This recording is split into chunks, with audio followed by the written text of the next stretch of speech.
Cette femme a arraché son propre code QR, puis elle l'a remplacé par celui du magasin. Quand j'ai fini d'emballer les articles et que je lui ai demandé de payer, elle a délibérément sorti son portefeuille et a expliqué qu'elle n'avait pas assez d'argent liquide sur elle. Je lui ai donc demandé de scanner le code QR pour payer. Elle a alors scanné le code et le paiement a semblé réussir. Mais je me suis vite rendu compte que je n'avais jamais reçu les 2000 $ sur le compte. Alors quand elle a voulu partir, je l'ai immédiatement arrêtée. Elle m'a montré sur son téléphone la preuve du paiement réussi et m'a dit que c'était sûrement un retard du système bancaire.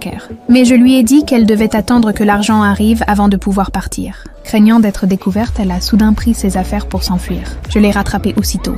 Mais elle a profité de la situation pour faire semblant de tomber. Le bruit a attiré l'attention du patron du magasin. En pleurant, elle a dit qu'elle était blessée. Et elle a montré au patron la preuve du paiement sur son téléphone. Face à sa plainte, le patron m'a immédiatement réprimandée. J'étais profondément attristée. Mais la femme a exigé que le patron me licencie. Sinon, elle poursuivrait le magasin en justice. Le patron n'a eu d'autre choix que de me renvoyer sur le champ. La femme, satisfaite, s'apprêtait à partir. Mais elle a alors découvert que la porte était verrouillée. En réalité, le patron l'avait reconnue dès son arrivée. C'était une criminelle déjà impliquée dans plusieurs escroqueries de magasins. Et tout ce qui s'était passé faisait partie d'un plan que le patron et moi avions mis en place pour la piéger. Le patron a sorti son téléphone et a transféré tout l'argent volé de son compte. Voyant qu'elle avait été démasquée, la femme est devenue furieuse. Mais elle ne pouvait rien faire, parce qu'elle était la véritable coupable. Finalement, elle a fui les lieux dans la honte. Et le patron m'a promu du poste de stagiaire à celui d'employé à plein temps,